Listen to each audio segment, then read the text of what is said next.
அமெரிக்கான்ற ஒரு நாடு அங்கே இருக்கிற நேட்டிவ் பீப்புளான ரெட் இண்டியன்ஸ்ன்ற ஒரு மிகப்பெரிய இனக்குழுவை அழித்து அதன் மேலே கட்டப்பட்டது தான் வரலாறு.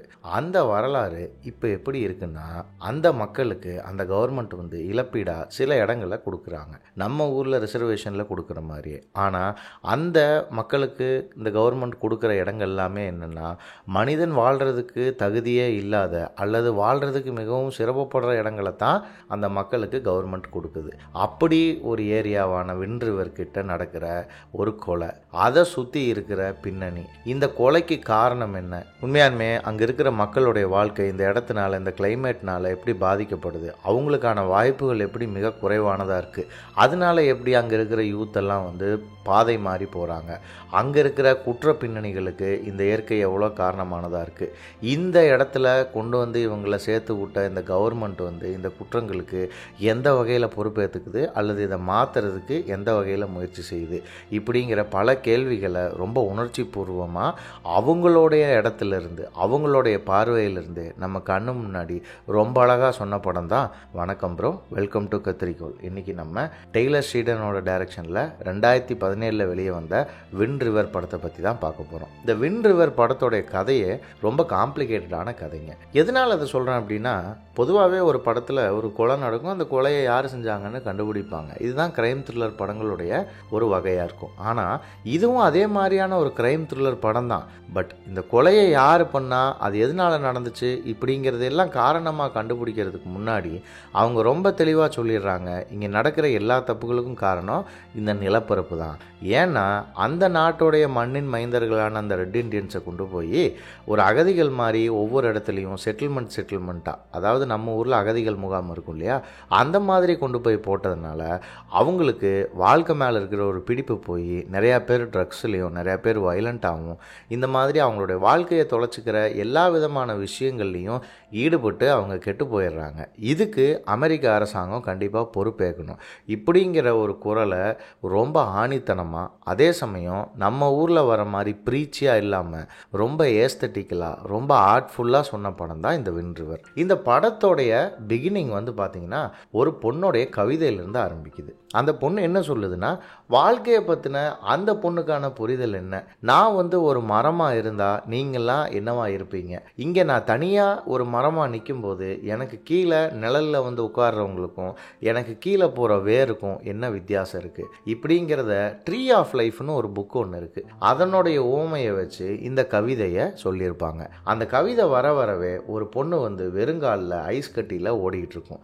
ஓடவே அந்த பொண்ணு வந்து மூச்சரைச்சு கீழே விழுந்து கொஞ்ச நேரத்தில் இறந்து போயிடும். அங்கே ஒரு ஆடு மேய்க்கிற பையன் வருவான். அங்கே ஆடுகள்லாம் மேய்ஞ்சிக்கிட்டு இருக்கும். அந்த ஆட்டிலெல்லாம் வந்து பார்த்தீங்கன்னா லோன் எடுக்கிறதுக்கு வந்து மாட்டுக்கு வந்து குத்துவாங்க இல்லையா, அதே மாதிரி ஆட்டுக்கும் குத்தி வச்சுருப்பாங்க. அதுக்கு பக்கத்தில் குள்ளநெறி கூட்டம் ஒன்று ஆட்டை பிடிக்கிறதுக்காக ரெடியாக இருக்கும். அப்போது டப்புன்னு யாரோ இல்லை அந்த குள்ளநெறி கூட்டத்தை சுடுவாங்க ஒவ்வொன்றா. அது சுடுறது யாருன்னு பார்த்தா அவன் தான் நம்ம ஹீரோ கோரி. கோரிக்கு என்ன வேலை அப்படின்னா, அவன் வந்து அந்த ஏரியாவில் ஒரு ஹண்டர். அங்கே இருக்கிற விவசாயிகளை, அங்கே இருக்கிற மக்களை வனவிலங்குகள் வந்து தொல்லை பண்ணுச்சுன்னா அதுகளை சுட்டு கொல்றது தான் கோரியோட வேலை. ஸோ கோரி அங்கேருந்து சுட்டு கொண்டுட்டு நேராக அவன் வீட்டுக்கு போவான். வீட்டுக்கு போகும்போது தான் நமக்கு தெரிய வரும் என்னென்னா, அவன் ஒய்ஃபு வில்மா கூட அவன் சேர்ந்து வாழலை. அவனுடைய பொண்ணோட ஃபோட்டோ கூட அந்த வீட்டில் மாட்டியிருக்கும். ஆனால் அந்த பொண்ணை நமக்கு காட்ட மாட்டாங்க. வில்மாக்கும் கோரிக்கும் என்ன பிரச்சனைங்கிறது நமக்கு இப்போ தெரியாது. அதனால் என்ன பண்ணிடுவா, இப்போ வில்மா வந்து ஒரு ஜாப் இன்டர்வியூ போகிறதுக்காக கோரி கூட பையனை அனுப்பிச்சி விட்ருவா, நீ பார்த்துக்கோ இன்னைக்கு ஒரு நாள் அப்படின்னு. டிவோர்ஸ் ஆகி 2 பேரும் பிரிஞ்சிருக்கிறதுனால இப்பப்போ ரொம்ப ரேராக தான் வந்து கோரி வந்து பையன் கூட டைம் ஸ்பெண்ட் பண்ணக்கூடிய நேரங்கள் வருது. இப்போ கோரி என்ன பண்ணுறான்னா பையனை கூட்டிகிட்டு போகிறான். அதுக்கு முன்னாடி வில்மா சொல்லி அனுப்புகிறான், நீ கண்டிப்பாக வந்து இப்போ ஹண்டிங்க்கு தான் உன்னை கூப்பிட்ருக்காங்க, ஏன்னா அங்கே ஏதோ ஒரு புலி வந்திருக்குன்னு சொல்லி அங்கே தான் நீ போகிறன்னு எனக்கு தெரியும். பட் ஆனால் வந்து பையன் முன்னாடி வேட்டையாடுற வேலையெல்லாம் நீ வச்சுக்காத, தயவு செஞ்சு பையனை கொண்டு போய் உங்கள் அப்பா அம்மா வீட்டில் விட்டுட்டு அதுக்கப்புறம் போய் நீ ஏதோ பண்ணி தொலை அப்படின்னு சொல்லும்போது அப்போவே நமக்கு லைட்டாக புரிய ஆரம்பிக்குது என்னென்னா, அவன் செய்கிற வேலை தான் ஒரு வேளை இவங்களுக்கு பிரச்சனைக்கு காரணமாக இருக்கலாமோ என்னமோன்னு. அப்புறம் பையனை கூப்பிட்டுட்டு அவனும் வந்து இவனை மாதிரியே துப்பாக்கி, கன்னு, புல்லட் இதுல எல்லாம் பயங்கர இன்ட்ரெஸ்டான ஆளுங்கிறதுனால அவனையும் கூப்பிட்டு அவங்க அப்பா அம்மா வீட்டுக்கு கோரி போவான். போகிறதுக்கு முன்னாடி பையனை ஒரு ஹார்ஸ் ஃபார்முக்கு கூட்டிகிட்டு போய் ஹார்ஸ் ரைடிங் அவனுக்கு சொல்லி கொடுப்பான், குதிரை எப்படி ஓட்டணும் அப்படின்னு. அப்புறம் இவங்க வந்து அந்த விண்ட் ரிவர் ஃபார்முக்கு போவாங்க. அந்த விண்ட் ரிவர் செட்டில்மெண்ட்டுங்கிறது என்னென்னா, அதுதான் வந்து இந்த ரெட் இண்டியன்ஸ்க்கு இந்த கவர்மெண்ட் ஒதுக்கி கொடுத்த இடமா இருக்குது. அந்த செட்டில்மெண்ட்டில் தான் கோரியோட அப்பா அம்மா இருக்காங்க. கோரி வந்து கிட்டத்தட்ட ஒரு ரெட் இண்டியன் தான். ஸோ அவங்க அப்பா அம்மா கிட்ட அந்த பையனை கொண்டு போய் விட்டுட்டு இவன் கோரி வந்து அங்கே என்ன பிரச்சனைன்னா அவங்க அப்பாக்கிட்ட கேட்கும்போது அவங்க அப்பா சொல்லுவார், இல்லை போலீஸ் வந்து ஏதோ பன்னி வந்து அடிச்சிருச்சு அது இதுன்றாங்க, ஆனால் பன்னியோ எருமையோ கழுதையோ இல்லை, இதை வந்து அடித்தது ஒரு சிங்கம், இந்த கால் தடத்தை பார்த்தீங்கனாலே உனக்கு ஈஸியாக தெரியும் அப்படின்னு சொல்லி அவங்க அப்பா கூட்டிகிட்டு போய் காட்டுவாப்பில். அப்போ கோரிக்கு ஓரளவுக்கு புரிஞ்சிடும், ஆமாம் இது உண்மையானுமே அடித்தது சிங்கம் தான் அப்படின்னு. அதுக்கப்புறம் அந்த சிங்கத்தை தேடி கோரி வந்து உள்ள காட்டுக்குள்ளே கிளம்புவான். அவன் போகும்போது பார்த்தா ஏதோ கால் தடத்தை பார்ப்பான். அந்த கால் தடம் பார்த்தா சிங்கத்தோடது மாதிரி தெரியாது, ஏதோ மனுஷனுடைய கால் தடம் மாதிரி இருக்கும். அங்கே ஏதோ கொஞ்சோண்டு ரத்தமும் சிந்தி இருக்கும். என்னடா இது அப்படின்னு சொல்லிட்டு பார்ப்பான். சுற்றி ஃபுல்லாக பனி, அங்கே வந்து உறைஞ்சு போகிற அளவுக்கு குளிர், அங்கே கோட் இல்லாமல் நடக்கக்கூட முடியாது. அவ்வளோ ப்ரொடெக்ஷனோடு தான் எல்லாருமே அங்கே இருந்தாகணும். அவங்களால இயல்பான வாழ்க்கையை வாழவே முடியாது, பெருசாக விவசாயம் பண்ண முடியாது, எந்த தொழிலும் செய்ய முடியாது. அப்படி ஒரு கடினமான நிலப்பரப்பு அது. அந்த கால் தடத்தை அப்படியே ஃபாலோ பண்ணிவிட்டு துப்பாக்கி எடுத்துகிட்டு போகும்போது பார்த்தா ரத்தம் சிந்தி அப்படியே கால் தடம் ஒவ்வொரு இடமா போய் ஒரு இடத்துல போய் ஒரு பொண்ணு வந்து சரிஞ்சு உளுந்து கிடக்கும். அந்த பொண்ணை பார்த்துருவான். பார்த்தோன்னே கோரிக்கு அந்த பொண்ணு அடையாளம் தெரிஞ்சிடும். ஆனால் இப்போ அவன் தொடக்கூடாது இல்லையா, இது கிரைம் கேஸுங்கிறதுனால அங்கேருந்து வாக்கி டாக்கி மூலமா ஷெரீஃப் ஆஃபீஸ்க்கு இன்ஃபார்ம் பண்ணுவான். இன்ஃபார்ம் பண்ணால் அங்கே இருக்கிற லோக்கல் போலீஸ் வருவாங்க.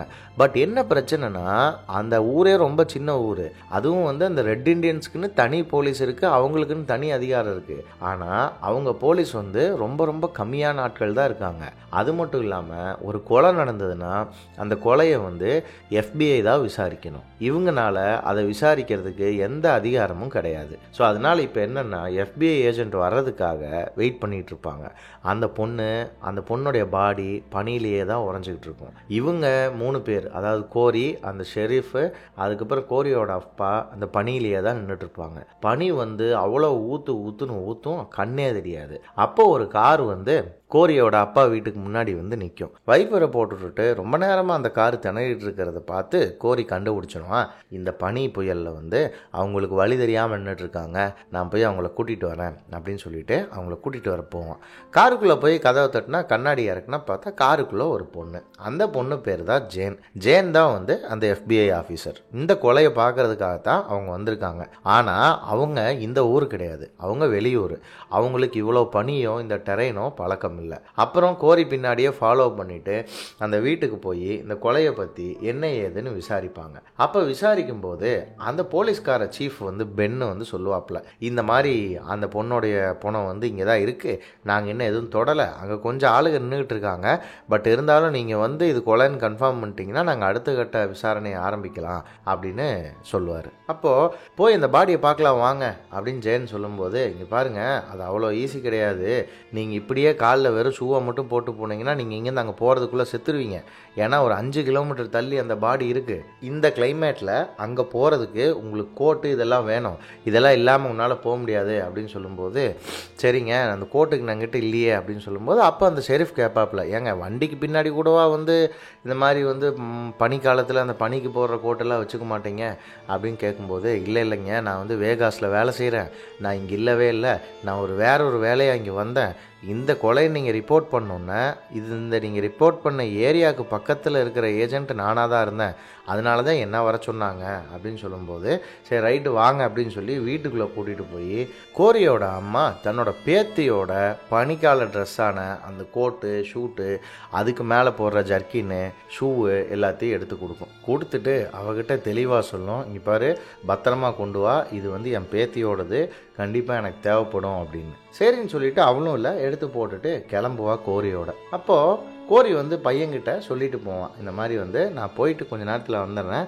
அது வரைக்கும் நீ தாத்தா கூட இருன்னு சொல்லிட்டு ஜேனை கூப்பிட்டு அந்த பாடி இருக்கிற இடத்துக்கு 3 பேரும் போவாங்க. அந்த ஷெரீஃபும் கூட போனால் அந்த பாடியை பார்த்தோன்னே அவளுக்கு ஒன்றுமே புரியாது. ஆனால் ஏதோ ஒரு வகையில் சந்தேகமாக இருக்கும் அவங்களுக்கு, என்னென்னா இது ஒரு வேளை கொலையாக இருக்கலாமோ அப்படின்னு. இவ சுற்றி தேடிட்டு இருக்கிறத பார்த்துட்டு டப்புன்னு கோரி வந்து அவர்கிட்ட சொல்லுவா, இங்கே பாருங்கள் நீங்கள் எல்லா இடத்தையும் பார்க்குறீங்க, ஆனால் இருக்கிற விஷயங்களை விட்டுறீங்க, இது வந்து வந்து ஒரு கொலை தான். ஆனால் இந்த பொண்ணு வந்து வெறுங்காலில் ஓடி வந்திருக்காங்க. கால் ஃபுல்லாக வந்து ரத்தம் இல்லாமல் ஆயிருக்கு. அது மட்டும் இல்லாமல் இந்த இடத்துல வெறுங்காலில் ஓடி வர்றதுங்கிறது ரொம்ப சிரமம். ஆனால் இந்த பொண்ணு கிட்டத்தட்ட ஒரு 3-4 கிலோமீட்டருக்கு மேலே ஓடி வந்திருக்குன்னு நினைக்கிறேன். இந்த இடத்துல பாருங்கள், இந்த இடத்துல தான் ஃபஸ்ட்டு அந்த பொண்ணு கீழே விழுந்திருக்கு. இங்கேருந்து அப்படியே போய் இன்னொரு இடத்துல ரத்த வாந்தி எடுத்து அங்கேருந்து அப்படியே தவுந்துட்டே போய் மரத்துக்கடியில் போய் விழுந்து இறந்துருக்கு. இதுதான் அங்கே நடந்திருக்கு. நீங்கள் எவ்வளோதான் வந்து இதை வந்து நீங்கள் கணிக்கணும்னு முயற்சி பண்ணாலும் முடியாது. ஏன்னா ஒவ்வொருத்தருக்கும் வாழ்கிறதுக்கான ஆசைங்கிறது ரொம்ப அதிகமானதாக இருக்கும். ஒவ்வொருத்தரை பொறுத்து அது மாறுபடும். நீங்கள் இந்த பொண்ணு ஒரு மிகப்பெரிய ஃபைட்டர். இந்த பொண்ணு யாருங்கிறது எனக்கு நல்லா தெரியும். ஃபைட்டர்னா சண்டை போடுறவல்ல, வாழ்க்கையை ரொம்ப தைரியமாக ஃபேஸ் பண்ணக்கூடியவ. ஸோ அதனால் இந்த பொண்ணு எவ்வளோ தூரம் ஓடி இருக்காங்கிறதெல்லாம் நம்ம கணக்கு போடவே முடியாது.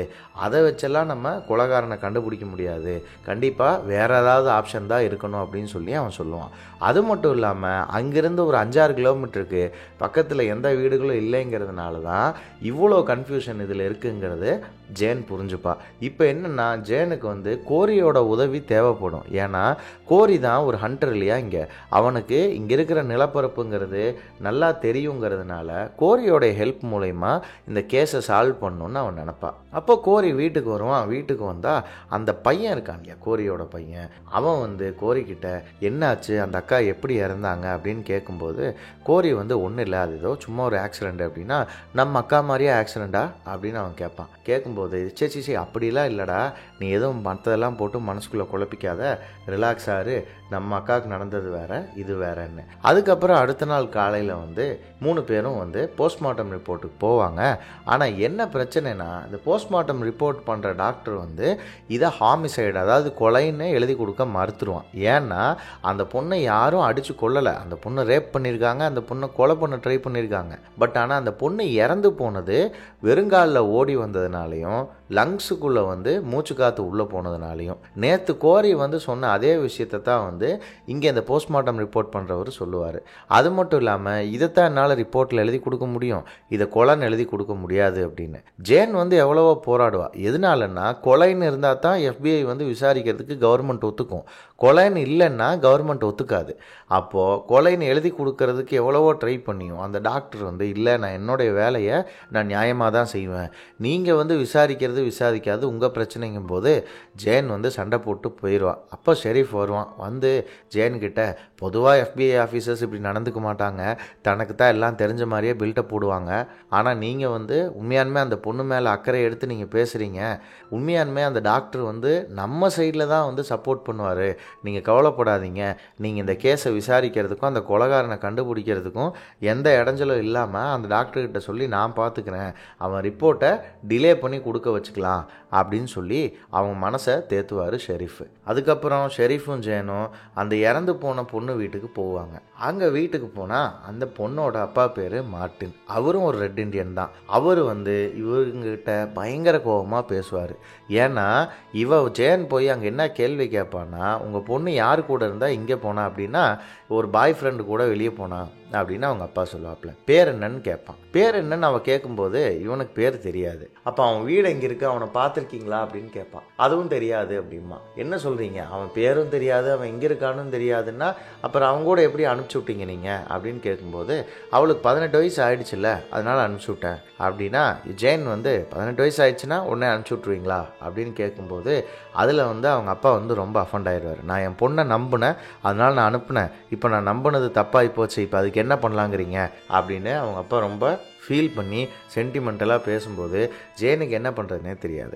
அதுக்கப்புறம் அந்த பொண்ணுடைய அம்மாவை நான் மீட் பண்ணணும் அப்படிங்கும்போது இந்த பெட்ரூமில் தான் இருக்காங்க, போய் பாருங்கும்போது அந்த ஷெரீஃப் வந்து வேணான்னு சொல்லுவார். ஏன்டா இவர் வேணான்னு சொல்கிறாருன்னு நம்ம யோசிச்சுக்கிட்டு இருக்கும்போதே டப்புன்னு ஜேன் போய் கதவை திறந்து பார்த்தா அவங்க அம்மா வந்து ஒரு மனநலம் பாதிக்கப்பட்டவங்க மாதிரி கையை ஃபுல்லாக கிழிச்சிக்கிட்டு உடம்பு ஃபுல்லாக ரத்தத்தோட அப்படியே ஒரு மாதிரி அலங்கோலமாக இருப்பாங்க. டப்புன்னு ஜேன் வந்து அந்த கதவை சாத்திட்டு வந்துடுவா. வந்தால் இப்போது அந்த இடத்துக்கு கோரி வந்து வந்து பட்டுன்னு வருவான். கோரி இங்கே வருவான்னு ஜேன் கூட கொஞ்சமும் எதிர்பார்த்துருக்க மாட்டான். அப்போ தான் தெரியும் என்னென்னா கோரிக்கு ஆல்ரெடி வந்து இந்த மார்ட்டின் வந்து ஃப்ரெண்டாக இருந்தாப்புல அப்படின்னு. அப்போது கோரி போய் மார்ட்டின் கிட்ட வந்து சமாதானம் பேசுவாப்புல. பேசி இந்த மாதிரி நடந்து போச்சு, இதை மாற்ற முடியாது. இதே மாதிரி விஷயந்தான் என் பொண்ணுக்கும் நடந்துச்சு. அப்போ கவுன்சிலிங்கில் என்கிட்ட ஒரு விஷயம் சொன்னாங்க, நடந்தது உன்னால் மாற்ற முடியாது, நடந்ததை அட்லீஸ்ட் நீ அக்செப்ட் பண்ணிட்டீனா தான், இந்த இழப்பை ஒத்துக்கிட்டீனா தான் அந்த பொண்ணுடைய அல்லது இழந்தவங்களுடைய நல்ல மெமரிஸ் உனக்குள்ளே தங்கியிருக்கும். அவங்க இறந்ததை நீ அக்செப்ட் பண்ணலைன்னா அவங்களோட எல்லா மெமரியுமே உனக்குள்ளேருந்து அழிஞ்சு போயிடும். ஸோ அதனால் தயவு செஞ்சு உன் பொண்ணு இறந்துட்டாங்கிறத நீ ஒத்துக்கோ, அதை அக்செப்ட் பண்ணிக்கோ அப்படிங்கும்போது அப்போ மார்ட்டின் சொல்லுவாப்புல, நான் உண்மையாலுமே வந்து ரொம்ப டயர்டாக இருக்கேன், எனக்கு இந்த வாழ்க்கைக்காக சண்டை போட்டு வெறுத்து போச்சு, இன்னும் சொல்லப்போனால் எதுக்காக நான் வாழ்கிறேன்னு கூட எனக்கு தெரியல அப்படிங்கும்போது கோரி வந்து உன் பையனுக்காக நீ வாழ்ந்து தானே ஆகணும் அப்படின்னா, என் பையனா, அவனுக்கு இப்போ ட்ரக்ஸ் மட்டும்தான் குடும்பம், அவன் என்கிட்ட பேசுகிறதும் இல்லை, என்னை வந்து பார்க்குறதும் இல்லை, இனிமேல் எதுக்காக இங்கே வாழ போகிறேன்னு கூட தெரியலன்னு சொல்லிட்டு பட்டுன்னு கோரியை பார்த்து, இங்கேருந்து எவ்வளோ நேரம் வந்து இப்படியே டைம் வேஸ்ட் பண்ணிகிட்டு இருக்க போகிற, நீ என்ன தான் பண்ணலான் இருக்க, அந்த FBI பொம்பளைக்கு பின்னாடி வந்து ஊர் சுற்றி காட்டுற கைடு மாதிரி சுற்ற போறியா அப்படின்னு கேட்கும்போது, அந்த வேலையை தான் அவங்க என்னை பார்க்குறதுக்கு கூப்பிட்ருக்காங்க, ஆனால் நான் அந்த வேலையை பார்க்க போகிறதில்ல, நான் என்ன வேலையை பார்க்க போகிறேன்னு உனக்கே நல்லா தெரியும்னு சொல்லும்போது மார்ட்டின் வந்து அப்போ அந்த வேலையை போய் பாரு, இங்கே நின்று வெட்டியாக பேசிகிட்டு இருக்காம அப்படின்னு சொல்லிட்டு கோரியை அனுப்பிச்சி விட்ருவோம். அதுக்கப்புறம் தான் கோரிக்கு வந்து ஒரு மாதிரி மனசுக்குள்ளே ஒரு வெறியாகும், என்னடா பண்ணுறது இது, இப்படி வந்து ஒரு பொண்ணோட வாழ்க்கையை சீரழித்து ஒரு குடும்பத்தையே நாசம் பண்ணிட்டானுங்களே அப்படின்னு சொல்லிட்டு இப்போது அந்த ஏரியாவுக்கு பக்கத்தில் இருக்கிற ஒரு ட்ரக் அடிக்ட் ப்ளஸ் கிரிமினல் வீட்டுக்கு போவாங்க. அந்த வீட்டில் தான் இந்த பொண்ணோடைய அண்ணன் வந்து தங்கியிருக்கான். அவனையும் போய் பார்த்து என்னன்னு விசாரிக்கிறதுக்காக 3 பேரும் போவாங்க. அங்கே 3 பேரும் போனால் அந்த இடமே ஒரு மாதிரி மோசமானதாக இருக்கும். அப்போயே அந்த ஷெரீஃப் வந்து அந்த FBI ஆஃபீஸரான ஜேன் கிட்ட சொல்லுவார், இந்த இடம் ரொம்ப மோசமானதுங்க, இங்கே இருக்கிறவனுங்க அதை விட ரொம்ப மோசமானவனுங்க, அதனால் நீங்கள் கொஞ்சம் பார்த்தே இருங்க, இந்த சிப்பு கூட பரவாயில்ல, ஆனால் மீதி இருக்கிற 2 பேரும் ரொம்ப கேவலமான ஆளுங்க அப்படின்னு சொல்லிட்டு கதவை தட்டுவான். கதவை தட்டினா உள்ளேருந்து ஒருத்தன் வந்து இந்த மாதிரி அந்த ஷெரீஃப் கிட்ட ரொம்ப திமிராக பேசிக்கிட்டு இருப்பான். பேசிகிட்டு இருக்கவே டப்புன்னு பார்த்தா கதவு உள்ளேருந்து பட்டார்னு ஏதோ சத்தம் கேட்கும். இவங்களை தள்ளி விட்டுருவான். தள்ளி விட்டு என்னன்னா ஏதோ ஒரு ஸ்ப்ரே மாதிரி எடுத்து மூஞ்சியில் அடிச்சு விட்ருவான். அடிச்சு விட்டா பார்த்தா வீட்டுக்கு பின்னாடி கோரி போய் எல்லாத்தையும் பார்த்துட்ருப்பான். இப்போது இவங்க 2 பேர்த்தையும் தள்ளி விட்டுட்டு அவனுக்கு 2 பேரும் உள்ளேருந்து வெளியே ஓடி வர ட்ரை பண்ணுவானுங்க. கோரி வந்து ஒரு பெரிய ஒரு ஐஸ் வலிக்கிற ஒரு கொத்தெடுத்து பட்டுன்னு அடித்து 2 பேர்த்தையும் கீழே தள்ளி விட்டுருவான். கீழே தள்ளி விட்டுட்டு ஜேன் வீட்டுக்குள்ளே போவா. ஜேன் வீட்டுக்குள்ளே போனால் ஜேனை சுடுறதுக்கு ஒருத்தன் ட்ரை பண்ணுவான். அவனை ஜேன் வந்து சுட்டுருவான். அப்புறம் அங்கே இருக்கிற எவிடன்ஸ் எல்லாம் கலெக்ட் பண்ண ட்ரை பண்ணுவாங்க. ஆனால் அங்கே பெருசாக எந்த எவிடன்ஸும் இருக்காது. அப்போ தான் வந்து ஜேன் கிட்ட கோரி காட்டுவான், நீங்கள் வந்து எவிடன்ஸ் எல்லாம் பார்க்குறீங்க, ஆனால் சைகைகளை விட்டுறீங்க, சயின்ஸை விட்டுறீங்க, எப்பயுமே சகுனங்கள் தான் ரொம்ப முக்கியமானது. இங்கிருந்து ஒரு ட்ரெய்லர் ரூட் ஒன்று போகுது பாருங்கள், இது வந்து உண்மையாலுமே ஐஸ் பிரேக்கிங் வண்டியோடதாக தான் இருக்கும். அந்த ஐஸ் ஸ்கேட்டிங் வண்டியில் தான் இங்கே நேற்று நைட் யாரோ வந்திருக்காங்க, அந்த மலைக்கு பின்னாடி போய் பார்த்தா தான் நமக்கு தெரியும் அப்படின்னு சொல்லிட்டு ஜேனை கூட்டிகிட்டு போவான். ஜேனை கூட்டிகிட்டு போயிட்டு பார்த்தா கொஞ்சம் தூரத்துக்கு மேலே வண்டி ஓட்ட முடியாது, பனியோட அடர்த்தி அதிகமாக இருக்குது. இங்கேருந்து நடந்து போகும்போது பார்த்தா அங்கே ஏதோ ஒரு பொணம் கிடக்கும். அந்த பொணத்தோட DNA சாம்பிள் எடுத்து கொடுக்க சொல்லிட்டு அது யார் என்னன்னு தெரியாமல் திரும்பி கீழே வருவாங்க. அங்கே அந்த ஸ்பாட்டில் எல்லா கிரிமினல்ஸ் எல்லாத்தையும் அரெஸ்ட் பண்ணிகிட்டு இருப்பாங்க. போலீஸ், ஆம்புலன்ஸ் எல்லாமே வந்திருக்கும். அப்போது இந்த இறந்து போன பொண்ணோடைய அண்ணங்கிட்ட பேசுகிறேன்னு சொல்லி கோரி சொல்லுவான். ஆனால் ஜேன் வந்து நீ போய் பேசிட்டு வந்து சொன்னாலுமே அது சட்டப்படி செல்லாது, அதனால் கேஸ் பில்டப் பண்ண முடியாது, அதனால் தயவு செஞ்சு எதையும் கெடுத்துடாதுன்னு சொல்லும்போது கோரி வந்து அதை கண்டுக்க மாட்டான். இங்கே பாரு, நீ FBIயில் வேலை செய்யலாம், நான் FBIயில் வேலை செய்யலை, நான் போய் பேசுவேன் அப்படின்னு சொல்லிட்டு அந்த பையன்கிட்ட போய் பேச ஆரம்பிப்பான். ஆனால் அந்த பையன் என்ன பண்ணுவான்னா, நீ என்னமோ ரொம்ப யோகிய மாதிரியும் நீ ரொம்ப ரெட் இண்டியன் மாதிரியும் நேட்டிவ் பீப்புள் மாதிரியும் பேசுகிற, உன்னால் வந்து உன் பொண்ணையே காப்பாற்ற முடியல, உன் பொண்டாட்டியும் காப்பாற்ற முடியல, உங்ககிட்ட குடும்பமும் இல்லை, நீ வந்து எனக்கு அட்வைஸ் பண்ணுறியா அப்படிங்கும்போது அவனை தூக்கி வச்சு ஒரு சொருகிறோம். சொருவிட்டு வாயை மூடிட்டு இருந்துக்க, என் குடும்பத்தை பற்றியோ என் ஃபேமிலியை பற்றியோ பேசுகிறதுக்கான அருகதை உனக்கு கிடையாது, நீ என்கிட்ட எதுவும் பேச வேணாம், நானும் உங்கள்கிட்ட எதுவும் கேட்கலன்னு சொல்லிட்டு அவன் பட்டுன்னு போகும்போது அப்போ தான் அவங்க அண்ணனுக்கு ஒரு மாதிரி எமோஷ்னல் ஆகி அவன் சொல்லுவான், இந்த மாதிரி வந்து என் தங்கச்சியை நான் பார்த்தேன், அது மட்டும் இல்லாமல் அவன் பாய் ஃப்ரெண்டையும் நான் பார்த்தேன், அவன் பாய் ஃப்ரெண்டு பேர் மேட்டு, அவன் தான் வந்து என் தங்கச்சி கூட எங்கேயோ போனான்னு நான் கேள்விப்பட்டேன். ஆனால் அவனை அடிக்கணும்னு கூட நான் போனேன். ஆனால் என் தங்கச்சி வந்து அதுக்கு ஒத்துக்க மாட்டேன்னு சொல்லிட்டா. இவ்வளோதான் எனக்கு தெரியும் அப்படின்னு சொல்லி அவன் ஒரு மாதிரி ரொம்ப ஃபீல் பண்ணி பேச ஆரம்பிப்பான். அப்போ தான் வந்து கோரிக்கிட்ட அவன் சொல்லுவான், எனக்கு மட்டும் என்ன இந்த மாதிரி ட்ரக் அடிக்ட் ஆகி இப்படி வாழ்க்கையை தொலைச்சிட்டு வாழணும்னு ஆசையாக என்ன? ஆனால் இந்த இடத்துலேருந்து நான் என்ன செய்கிறது? இந்த இடத்துல வேறு என்ன என்னால் பண்ண முடியும்? இங்கே ஃபுல்லாக பனியாக இருக்குது, ஒரே தனிமையாக இருக்குது. இந்த தனிமையிலையும் பனியிலையும் என்னால் சிக்கி வாடி வதங்க முடியாமல் தான் நான் வந்து இப்படி ஒரு முடிவு எடுத்து இந்த மாதிரி ஒரு வாழ்க்கை பாதைக்கு நான் மாறிட்டேன் அப்படிங்கும்போது அப்போது கோரி சொல்லுவான், இங்கே பாரு, இதெல்லாம் நீ சொல்கிறது சாக்கு. ஏன்னா உங்கள் அப்பா வந்து ஒரு நல்ல ஃபேமிலி ஸ்ட்ரக்சரை உனக்காக உருவாக்கி வச்சுருந்தாப்புல. நீ நினச்சிருந்தா மிலிட்ரிக்கு போயிருக்கலாம், இல்லைனா நீ நினச்சிருந்தா சிட்டிக்கு போயிருந்துருக்கலாம், காலேஜுக்கு போயிருந்துருக்கலாம். உனக்கு எல்லா ஆப்ஷனும் இருந்தது. ஆப்ஷனே இல்லாத மாதிரி பேசி உன்னை நீ நல்லவன் மட்டும் சொல்லிக்க நினைக்காத, நான் கிளம்புறேன் அப்படின்னு சொல்லி கோரி அங்கேருந்து கிளம்பிடுவான். அப்போது அந்த ஷெரீஃப் வந்து இந்த மாதிரி நாளைக்கு ரிக்குக்கு வா, ரிக்கில் தான் வந்து இந்த பொண்ணுடைய பாய் ஃப்ரெண்டு இருந்தாலும் இருப்பான், அந்த ரிக்கில் போய் நம்ம பார்ப்போம் அப்படின்னு சொல்லும்போது, நீங்கள் வேணால் அங்கே போய் பாருங்கள், எனக்கு வேறு இடம் இருக்குது. நான் எப்பயுமே வந்து ஓநாய்களை பிடிக்கும்போது ஓநாய்கள் எங்கே இருக்குன்னு நான் போக மாட்டேன், ஓநாய்கள் எங்கே இருந்திருக்கும் அப்படின்னு நினச்சி தான் நான் போவேன் அப்படின்னு சொல்லிட்டு நான் வரல அப்படின்னு சொல்லிட்டு நேராக வந்து வீட்டுக்கு போவான் கோரி. வீட்டுக்கு போய் அவன் ஒய்ஃப் கிட்ட பேசும்போது அவன் ஒய்ஃப் வந்து மூஞ்சியில் அடித்த மாதிரி நேராக சொல்லிடும், நீ இங்கே போய் தேடுறதுனாலலாம் வந்து நம்ம பொண்ணுக்கான விடை கிடைக்காது, நீ எதை தேடிட்டு இருக்கியோ அது இதில் இல்லை அப்படின்னு சொல்லிட்டு கதவை சாத்திடும். அதுக்கப்புறம் கோரி வீட்டுக்கு வருவான். வீட்டில் பார்த்தா அந்த FBI ஆஃபீஸர் ஜேன் வந்து ரெடியாக இருப்பாள். என்னடா அது இவங்க வந்திருக்காளேன்னு சொல்லிட்டு அவளை உள்ளே கூப்பிட்டு உட்கார வச்சுட்டு தண்ணி கொண்டு வர போவான்.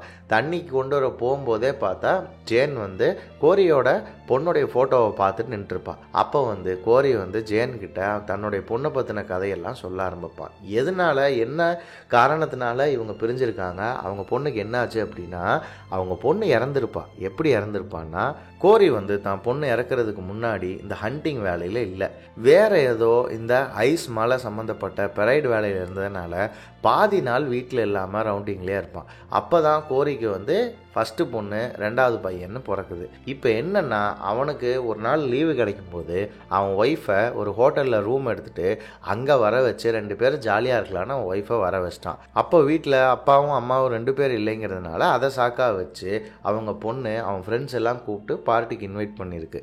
அந்த பார்ட்டிக்கு வந்த ஆளுங்க கொஞ்சம் கொஞ்சமாக இன்க்ரீஸ் ஆகி யாரோ ஒருத்தவங்க அவங்களுக்கு வேண்டாதவங்க வந்து அவங்க பொண்ணை காணோம்ன்ற மாதிரி தூக்கிட்டு போயிட்டாங்கன்ற மாதிரி அடுத்த நாள் ஃபோன் வந்து இவங்க எல்லாரும் போய் எல்லா பக்கமும் தேடி பார்க்கும்போது இவங்க பொண்ணு கிடைக்கவே இல்லை. அப்புறம் ஒரு நாள் கிடச்சி அந்த பொண்ணுடைய பாடி அவங்க இருந்த இடத்துலேருந்து ஒரு 6-7 கிலோமீட்டர் தள்ளி கிடச்சிருக்கு. அந்த பாடியை போய் பார்த்துருக்காங்க. அதுக்கப்புறம் ஆட்டோப்சி பண்ணியிருக்காங்க, போஸ்ட்மார்ட்டம் பண்ணியிருக்காங்க. ஆனாலும் எந்த ரிசல்ட்டும் பெருசாக கிடைக்கல. யார் கொலை பண்ணாங்களா இல்லை அந்த பொண்ணே செத்து போச்சான்னு நிறையா விஷயங்கள் அவங்களுக்கு தெரியலை. இதுதான் வந்து என்னுடைய கதை. எனக்கு உண்மையானுமே என் கதையிலேயே நிறையா விஷயங்கள் தெரியாமல் தான் இருக்குது ஜெயன் அப்படின்னு சொல்லிட்டு அவன் ஒரு விஷயம் சொல்லுவான். நீ நாளைக்கு ஃப்யூச்சரில் கல்யாணம் பண்ணி குழந்தை பெற்றுக்க போகிற அப்படின்னா ஒரே ஒரு விஷயம் மட்டும் நினச்சிக்கோ, ஒரே ஒரு விஷயம் மட்டும் மைண்டில் வச்சுக்கோ, என்றைக்குமே ஒரு செகண்ட் கூட உன் குழந்தைகிட்ட இருந்து உன் கண்ணை எடுத்துடாத. அப்படி ஒரு செகண்ட் எடுத்தால் கூட அது பின்னாடி நிறையா பிரச்சனைகளாகி என்ன மாதிரி ஒரு மிகப்பெரிய இழப்பை நீ சந்திக்க வேண்டியது வரும் அப்படின்னு சொல்லி முடிக்கும்போது ஜேன் கிட்ட அவன் கேட்பான், நீ எதுக்காக இங்கே வந்திருக்க அப்படின்னு. இல்லை, நான் வந்து உங்களை பார்க்கறதுக்காக மட்டும் வரல, நான் சாரி சொல்லிவிட்டு அதே சமயம் நீங்கள் எதுக்காக எனக்கு ஹெல்ப் பண்ணணுன்னு இவ்வளோ வந்து ஒர்க் பண்ணுறீங்கன்னு எனக்கு உங்கள் மேலே ஒரு டவுட் இருந்தது. அந்த டவுட்டை கிளாரிஃபை பண்ணிக்கிறதுக்காக தான் வந்தேன். இப்போ எனக்கு அந்த காரணம் தெரிஞ்சிடுச்சு, இந்த கேஸில் நீங்கள் ஏன் ஹெல்ப் பண்ணுறீங்கன்னு. ஸோ அதனால் நாளைக்கு நாங்கள் போகிற இடத்துக்கு நீங்களும் வாங்க அப்படின்னு சொல்லிட்டு பேசிகிட்டே போகும்போது பார்த்தா அங்கே ஒரு கவிதை ஒன்று எழுதி ஒட்டியிருக்கும். படத்தோட ஸ்டார்டிங்கில் வந்த கவிதை தான் அது. அது யார் எழுதியிருப்பா அப்படின்னா நம்ம கோரியோட பொண்ணு தான் எழுதியிருப்பா. இப்போது அடுத்த நாள் காலையில் அங்கே இருக்கிற ஷெரீஃப் ஆஃபீஸ்க்கு இவங்க போவாங்க. போயிட்டு அங்கேருந்து 4 போலீஸ்காரங்களையும் கூப்பிட்டுட்டு இவங்க அடுத்த இடத்துக்கு போவாங்க. அடுத்த இடம் என்னென்னா, இப்போ அவன் சொன்னான் இல்லையா தங்கச்சியோட பாய் ஃப்ரெண்டு பேர் மேட்டு, அவன் வந்து இந்த மாதிரி வந்து ஒரு கவர்மெண்ட் ரிசர்வ் குவாரியில் குவாரியில் வேலை செய்கிறான். குவாரினா ஐஸ் குவாரி, அது அங்கே வேலை செய்கிறான் அப்படின்னு அந்த இடத்துக்கு போவாங்க. அந்த இடத்துக்கு போகணும்னா இங்கேருந்து பக்கம்தான், பட் ரோடு வழியாக போகணும்னா 50 கிலோமீட்டர் ட்ராவல் பண்ணணும். இப்போ என்னென்னா இவங்கெல்லாம் ஒரு வழியில் போகும்போது நம்ம கோரி மட்டும் பாதி வழியில் வண்டியை நிறுத்திட்டு அங்கேருந்து அந்த ஐஸ் ஸ்கேட்டரை எடுத்துக்கிட்டு இன்னொரு வழியில் போவான். அவன் மலை மேலே ஏறி போவான், இவங்க ரோடு வழியாக போவாங்க. அவன் மலையிலேருந்து பார்க்கும்போது அவன் சிங்கத்தோடைய கால் தடத்தை பார்ப்பான். அந்த சிங்கம் எங்கே போகுதுன்னு சொல்லிட்டு அதை ஃபாலோ பண்ணிகிட்டே நடந்து போவான். இங்கே இவங்க வந்து அந்த குவாரிங் மைனுக்கு வந்துடுவாங்க. அந்த மைனுக்கு வந்தால் அந்த மைனோட இன்சார்ஜ் அங்கே இருப்பான். அவன் வந்து என்ன பிரச்சனை அப்படின்னு சொல்லி இவங்ககிட்ட வந்து கேட்கும்போது, இந்த மாதிரி இங்கே மேட்டுன்னு ஒருத்தன் வேலை செஞ்சான் இல்லையா, அவனை பற்றி உங்களுக்கு தெரியுமா அப்படின்னு கேட்கும்போது, தெரியும், ஆனால் அவனை பார்த்து 2 நாள் ஆச்சு, 2 நாளாக அவன் இங்கே வரல, அவன் கேர்ள் ஃப்ரெண்டு கூட ஏதோ பிரச்சனைன்னு சொல்லிட்டு போனால் அதுக்கப்புறம் ஆளை காணோம் அப்படின்னு சொல்லும்போது, இப்போ இவங்களுக்கு வந்து என்னென்னா வாங்க அவன் இருக்கிற இடத்த காட்டுங்க அப்படின்னு சொல்லுவாங்க. அப்போ வந்து சரி வாங்க காட்டுவோம் அப்படின்னு சொல்லிட்டு பேசிக்கிட்டே போயிட்டு இருக்கும்போதே இந்த பக்கம் கோரி வந்து அந்த சிங்கத்தோடைய குகையை கண்டுபிடிச்சிடுவான். அதுக்குள்ளே டார்ச் எடுத்துட்டு பார்த்தா 3 சிங்க குட்டிக சின்ன சின்னதாக க்யூட்டாக படுத்துட்ருக்கும். இப்போது அதை கொல்லலாமான்னு அவன் துப்பாக்கி எடுப்பான், ஆனால் அவனுக்கு மனசு வராது. அப்போ பார்க்கும்போது தான் இல்லை, அந்த குகையை ஒட்டியே வந்து ஒரு ஐஸ் ஸ்கூட்டர் போன வழித்தடம் தெரியும். அது வழியாக மேலே ஏறி போய் பார்த்தா அந்த வழித்தடம் வந்து நேராக வந்து அந்த ட்ரெய்லர் பார்க் இருக்கு இல்லையா, அந்த இடத்துக்கு தான் போய் சேரும். இப்போ இங்கே இவங்க வந்து அந்த FBI ஏஜென்ட்டோட சேர்ந்து பேசிக்கிட்டே போகும்போது அந்த பொண்ணு காணாமல் போன விஷயத்தை வந்து அந்த ட்ரெய்லர் பார்க்கோட இன்சார்ஜே வந்து தப்பி தவறி உளறிடுவான். அப்போ வந்து ஜேன் வந்து தெளிவாக சொல்லுவா, இது எப்படி உனக்கு தெரியும்? நான் வந்து இதில் வாக்கி டாக்கியில் அந்த பொண்ணு காணாமல் போனதாகவோ அந்த பொண்ணு பாடி இருந்ததாகவோ நான் சொல்லவே இல்லையே, உனக்கு எப்படி இது தெரியும் அப்படின்னா, இல்லை நீங்கள் சொல்லியிருப்பீங்க, பேச்சுவாக்கில் மறந்துருப்பீங்க அப்படின்னு சொல்லும்போது டப்புன்னு 2 சைடும் டென்ஷன் பற்றிக்க ஆரம்பிச்சிடும். ஏன்னா போலீஸ்காரங்களுக்கு ஓரளவுக்கு டவுட்டாக இருந்தது, இப்போ கிட்டத்தட்ட கன்ஃபார்ம் ஆயிரும் இவங்க ஏதோ தப்பு பண்ணியிருக்காங்கன்னு. அதே மாதிரி அவனுங்களுக்கும் போலீஸ் வந்து நம்மளை தான் தேடி வந்திருக்கோன்னு ஒரு பயத்தில் ஆளுக்கு ஆள் வந்து கன்னை தூக்கி வச்சுப்பாங்க. அப்போ வந்து அங்கேருந்து கோரி வந்து இவங்கள எவ்வளவோ வார்ன் பண்ண ட்ரை பண்ணுவான், ஆனால் இவனால் வந்து வாக்கி டாக்கியில் அவங்கள ரீச் பண்ண முடியாது. கோரி அங்கேருந்து ஓடி வருவான். இப்போ என்னென்னா ஜேன் வந்து இங்கே போலீஸ்காரங்கிட்டையும் அந்த ட்ரெய்லர் பார்க் ஆளுகிட்டையும் வந்து இந்த மாதிரி இது வந்து ஃபெடரல் லேண்டு, அப்போ இங்கே கேள்வி கேட்கறதுக்கான உரிமை வந்து ஒரு FBI ஏஜென்ட்டுக்கு தான் இருக்குது, நான் தான் அந்த FBI ஏஜென்ட்டு, மரியாதையாக நான் சொல்கிறத கேட்டுட்டு எல்லோரும் துப்பாக்கியை கீழே போட்டுட்டு என் பின்னாடி வாங்க அப்படின்னு சொல்லி அவங்கள தரன்னு இழுத்துட்டு போவா. இழுத்துட்டு போனால் இங்கேருந்து வந்து கோரி வந்து துப்பாக்கி தூக்கிட்டு ஓடி வருவா.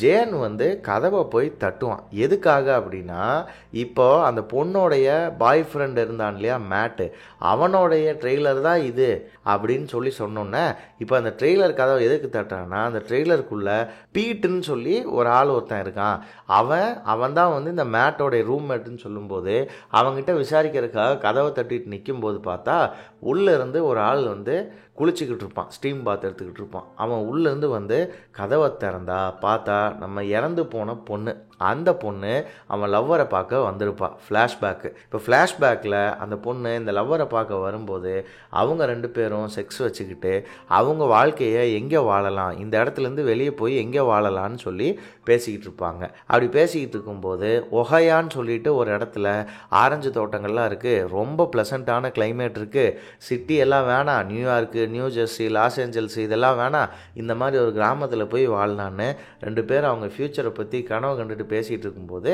அவனுடைய ஃப்ரெண்ட்ஸான இங்கே வேலை செய்கிற எல்லாரும் தண்ணியை போட்டு வருவானுங்க. தண்ணியை போட்டு வந்துட்டு அந்த பீட்டு வந்து இந்த பொண்ணை ஒரு மாதிரி காஜியாக பார்க்க ஆரம்பிச்சிருவான். காஜியாக பார்க்க ஆரம்பித்ததுக்கப்புறம் தான் அங்கே சுச்சுவேஷனே கொஞ்சம் கொஞ்சமாக மாறும். பீட்டுக்கும் மேட்டுக்கும் கொஞ்சம் கொஞ்சமாக சண்டை வர ஆரம்பிக்கும். அப்போ திடீர்னு எல்லாருமே வந்து மேட்டுக்கு சப்போர்ட் பண்ணிகிட்ருப்பாங்க, ஏன்டா அவன் கேர்ள் ஃப்ரெண்டை நீ போய் தொல்லை பண்ணுற அப்படின்னு. அதுக்கப்புறம் கொஞ்சம் கொஞ்சமாக அந்த சண்டை முத்தி அடிதடி ஆகி எல்லாரும் சேர்ந்து மேட்டை போட்டு செம்மடி அடிப்பாங்க. அடிக்கும்போது அந்த பொண்ணு வந்து மேட்டை காப்பாற்ற ட்ரை பண்ணுவா. அப்போ அந்த பொண்ணையை அடித்து ஹாஃப் ஸ்டேஜில் அரை மயக்கத்தில் கீழே தள்ளி விட்டு அந்த பொண்ணை வந்து பீட் ரேப் பண்ண ஆரம்பிச்சிடுவான். ரேப் பண்ண ஆரம்பிக்கும் போதே மேட்டு வந்து பாதியில் அதை தடுத்து அந்த பொண்ணை காப்பாற்றுவான். அந்த பொண்ணு அங்கேருந்து கஷ்டப்பட்டு தவுந்து எந்திரிச்சு ஓடும். கட் பண்ணால் இங்கே ரியல் லைஃபுக்கு வந்துடுவாங்க. ரியல் லைஃப்பில் வந்து பார்த்தா அங்கேருந்து கோரி வாக்கி டாக்கி சிக்னல் கிடைக்கிறதுக்காக ஓடி வந்து ஒரு வழியாக ஒரு இடத்துல சிக்னல் கிடச்சி அந்த வாக்கி டாக்கிலேருந்து திரும்ப வந்து இங்கே ஷெரீஃபுக்கு சொல்லுவான், அவளை அங்கேருந்து தள்ளி நிற்க சொல்லு, ஜேன் அங்கே நிற்க சொல்லாத, அந்த பீட்டு தான் கொலைகாரனாக இருப்பான் அப்படிங்கிறத இந்த வழித்தடத்தை வச்சே கோரி கண்டுபிடிச்சிருப்பான். ஆனால் இதை வந்து ஷெரீஃப் வந்து ஜேன் கிட்ட சொல்கிறதுக்கு முன்னாடியே கதவுக்கு பின்னாடி இருந்து பட்டுன்னு ஒரு மிகப்பெரிய கன் எடுத்து ஜேனை வந்து சுட்டுருவாங்க. ஜேன் வந்து தெரிச்சு போய் கீழே விழுந்துருவான். அங்கே பயங்கர கன் ஷூட் நடக்கும், மாற்றி மாற்றி சுட்டுப்பாங்க. கடைசியில் பார்த்தா வந்த போலீஸ்காரங்க எல்லாருமே இறந்துருவாங்க. அந்த ஷெரீஃபையும் சுட்டு கீழே தள்ளிடுவாங்க. இப்போ வந்து ஜேன் மட்டும்தான் ஒரு குண்டோட உயிரோடு இருப்பா. எதனாலன்னா அவள் புல்லட் ப்ரூஃப் வெஸ்ட் போட்டிருக்கிறதுனால அவன் மட்டும் தப்பிச்சிருப்பா. லோக்கல் போலீஸ்க்கு அது கிடையாதுங்கிறதுனால சுட்டோன்னா அவங்க இறந்துருப்பாங்க. என்னன்னா அந்த வில்லனுடைய ஆளுங்க 4 பேர் உயிரோடு இருப்பாங்க. ஜேன் மட்டும்தான் அவங்ககிட்ட தனியாக மாட்டியிருப்பா.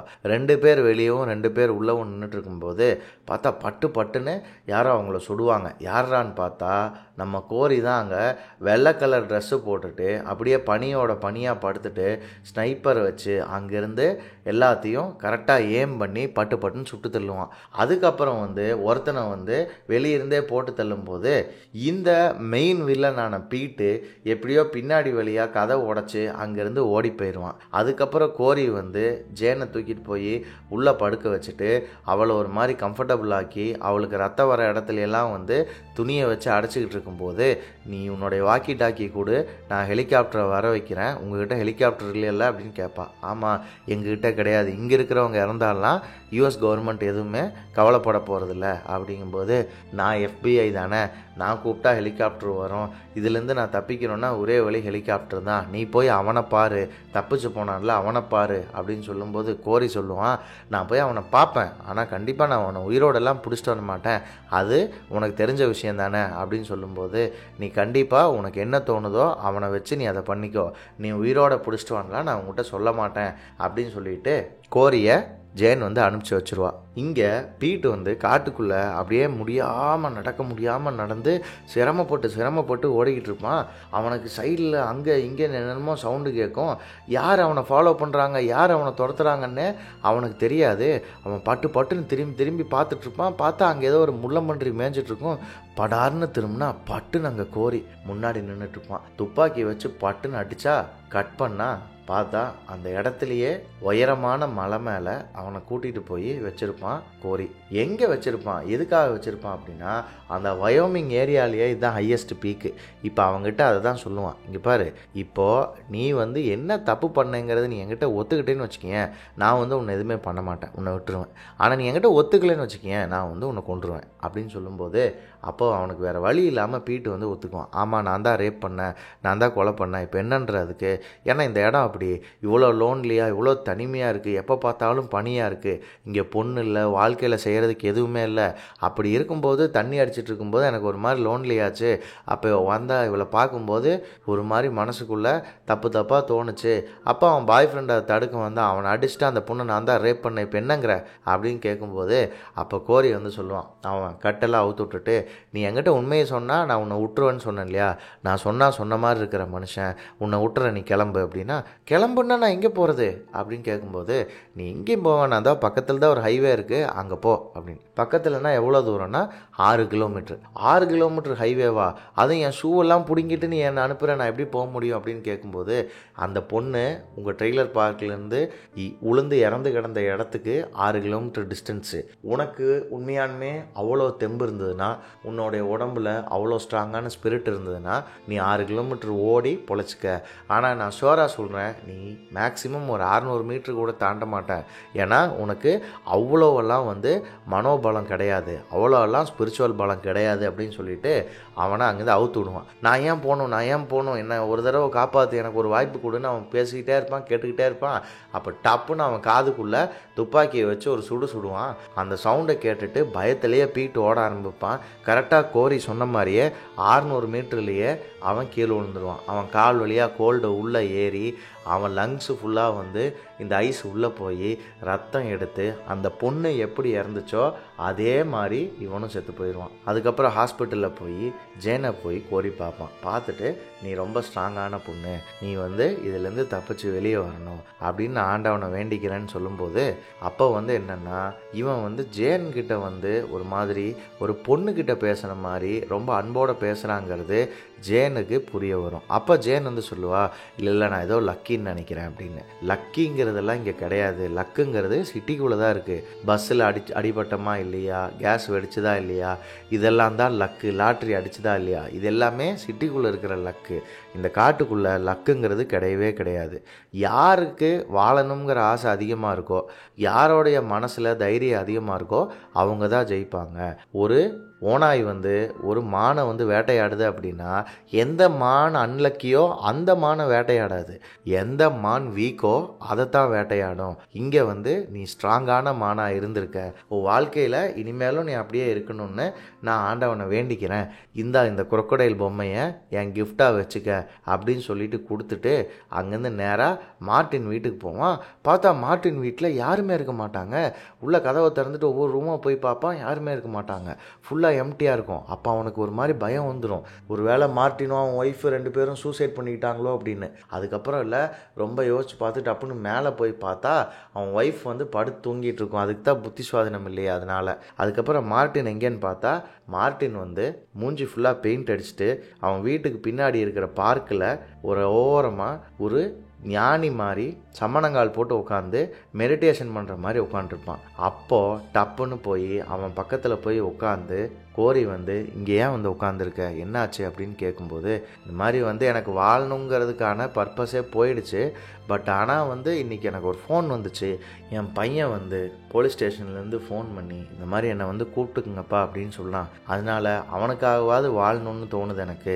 இனிமே வந்து இந்த பெயிண்ட் எனக்கு வேணாம். ஏன்னா இந்த பெயிண்ட்டையே நான் என்னென்ன எதுக்காக அடித்தேன்னா இந்த உலகத்துலேருந்து நான் சாக போகிறேன், சாகும்போது என் மூஞ்சி இப்படி இருக்கணுன்றதுக்காகத்தான் நான் அடித்தேன். அதுக்காக நான் இப்போ வருத்தப்படுறேன். கண்டிப்பாக இப்போ இந்த பெயிண்ட்டை கழுவிட்டு நான் போய் என் பையனை கூட்டிகிட்டு வர போகிறேன் அப்படிங்கும்போது கோரி சொல்லுவான், உன் பையன்கிட்ட ரொம்ப ஹார்ஷாலாம் நடந்துக்காத அப்படின்னு சொல்லும்போது கண்டிப்பாக ஹார்ஷாலாம் நான் நடந்துக்க மாட்டேன்.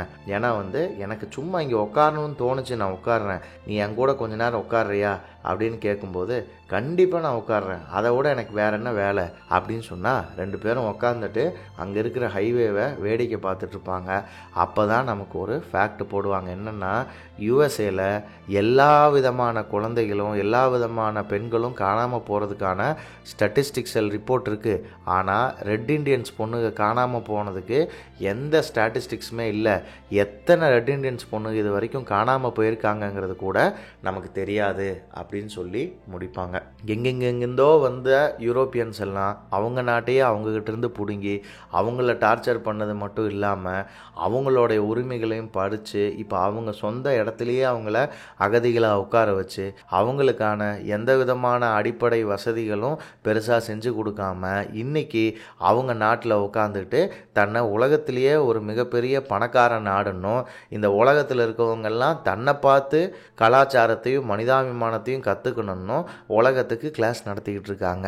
இப்படிப்பட்ட ஒரு கேவலமான உண்மையை நம்ம முன்னாடி ரொம்ப உணர்வு பூர்வமாக சொன்ன படம் தான் இந்த விண்ட் ரிவர். ரெட் இண்டியன்ஸ் பற்றியும் அவங்க படுற கஷ்டங்களை பற்றியும் முன்னாடியே எனக்கு ஓரளவுக்கு தெரிஞ்சிருந்தாலும் இவ்வளோ டீட்டெயில்டாக இவ்வளோ ஆத்மார்த்தமாக அவங்களுக்கு இருக்கிற சின்ன சின்ன கஷ்டங்கள் அவங்களுடைய வாழ்க்கையை எப்படி பெருசாக பாதிக்குதுங்கிறத ஒரு நாவல் படித்த மாதிரி இவ்வளோ அழகாக நான் பார்த்ததில்ல.